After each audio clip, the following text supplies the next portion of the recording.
देवर और भाभी की प्रेम कहानी। प्यार में पड़ गए देवर भाभी। कड़ाके की ठंड में शुरू हुआ देवर भाभी के बीच प्यार। बहाना करके देवर को अपने कमरे में ले आई भाभी। कमरे में देवर भाभी कर रहे थे रोमांस। पति गया दिल्ली, देवर से दिल लगा बैठी भाभी। देवर और भाभी के बीच चल रहा था प्रेम प्रसंग। आइए अब मैं आपको बताता हूँ कि यह सब कैसे हुआ। सन 2015 महीना था जनवरी का। सर्दी के इस मौसम में अकेला इंसान भला क्या ना करे। मेरी भाभी का हाल भी कुछ ऐसा ही था। भैया कल ही 10 दिन के लिए कंपनी के काम से दिल्ली थे। आज ही मम्मी और पापा को भी किसी जरूरी काम से एक रिश्तेदार के घर जाना पड़ गया था और उन्हें लौटने में काफी देर हो जाती, इसलिए वो आज रात वहीं रुक गए। आज भाभी बिल्कुल अकेली थी।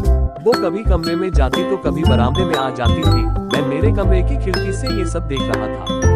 मेरे कमरे की लाइट बंद थी, इसलिए मैं भाभी को दिखाई नहीं दे रहा था। इस बार भाभी बरामदे में आए और थोड़ी देर रुककर मेरे कमरे की तरफ आए, लेकिन मेरे कमरे की दहलीज से ही वापस मुड़ गई। मैंने सोचा भाभी को मुझसे कोई काम होगा, इसलिए मैंने मेरे कमरे की लाइट जला दी। कमरे की लाइट जलते ही बरामदे में भी थोड़ा प्रकाश हुआ। भाभी मेरे कमरे की तरफ मुड़ी और मेरे पास आए और बोली, अभी तक जाग रहे हो देवर जी? मैंने कहा, भाभी जी आप भी तो अब तक नहीं सोई हो।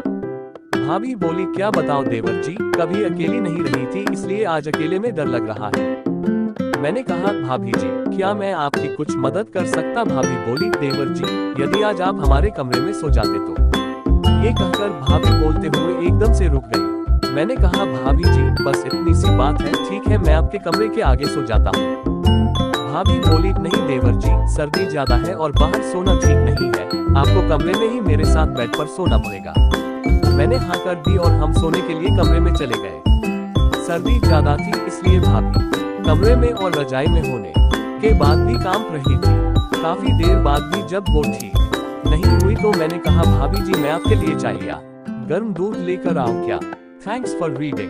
भाभी ने इनकार कर दिया और थोड़ी सी मेरी तरफ आए। मैं समझ गया और बस यहीं से हमारे प्यार का खेल शुरू हो गया।